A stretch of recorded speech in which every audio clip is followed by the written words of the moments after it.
see Mace being praised for exposing a far-left activist who Democrats called as a witness for an oversight hearing on extremist threats. Watch this.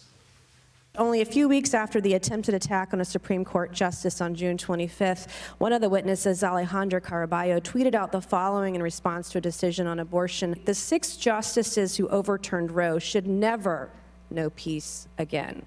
Do you believe your rhetoric is a threat to democracy? I don't believe that's a correct characterization of my statements. Did you not tweet that? Fox News contributor Joe Concha joins us now. Joe, this happened at a House hearing on extremist rhetoric, and one of the witnesses has a history of extremist rhetoric. How is that possible? Insane, right, Carly? And this took some real courage, by the way, by Nancy Mace, because the knee-jerk reaction by some in media, social media, is that somehow by pointing out these tweets that called for violent rhetoric, that called for violence against Supreme Court justices, would somehow be seen as anti-LGBTQ.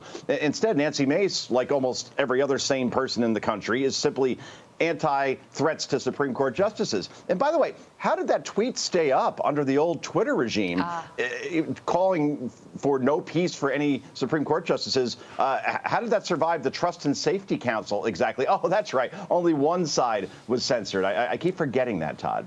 How did Democrats call her in the first place? I mean, that just shows how not self-aware Democrats are. Speaking of not self-aware, Congresswoman Alexandria Ocasio-Cortez's new climate change documentary absolutely bombing at the box office this weekend. The film, titled To the End, finished at number 34 overall this past weekend and grossed less than $10,000 between 120 theaters. I'm going to do a little quick math for you. Get ready with the sad trombone, Joe.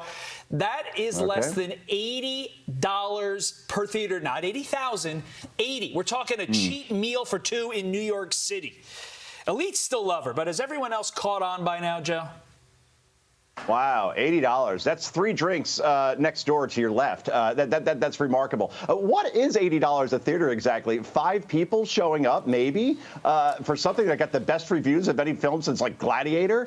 This shows, once again, AOC is all sizzle, no steak, all hat, no cattle, whatever that means, all foam and no beer, to use Carly's term. And an analysis recently, by the way, showed that AOC is at the bottom in terms of being an effective member of Congress. She has yet to have one piece of sponsored or co-sponsored legislation passed, despite being in Congress for some years now.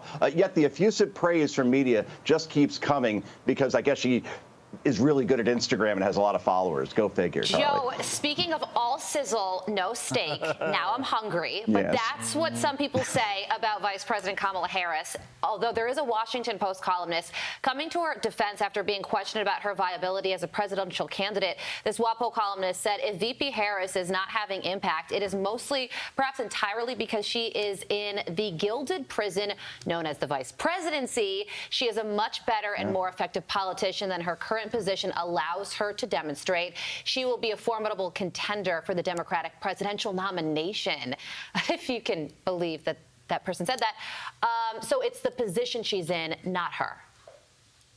Wow, that's funny because I look at polls, Carly and Todd, and I see that Kamala Harris is currently at 39% favorability, 54% unfavorability. That's 15 points underwater. When she last ran for president, she couldn't even get to Iowa. She dropped out in December of 2019. And, I feel like in terms of her job performance, her #1 job as vice president, last check, was to fix the U.S. southern border. And she's only been there for about 5 minutes. And the situation is as bad as it's ever been in this country's history. So, look, she has an authenticity problem. She has an overall connectivity and communications problem with voters. But besides that, I think, she'll be a great presidential candidate. The attempt to launder Kamala Harris for 2024 well underway. Somebody who needs no laundering because he's squeaky clean all the time. The great Joe Concha. Joe, thanks. Thank you.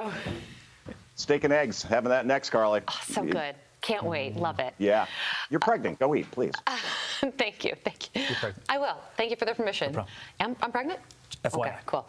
Hey, it's Will Kane. Click here to subscribe to the Fox News channel on YouTube. It's the best way to get our latest interviews and highlights. And click to subscribe to the Will Kane podcast for full episodes right now.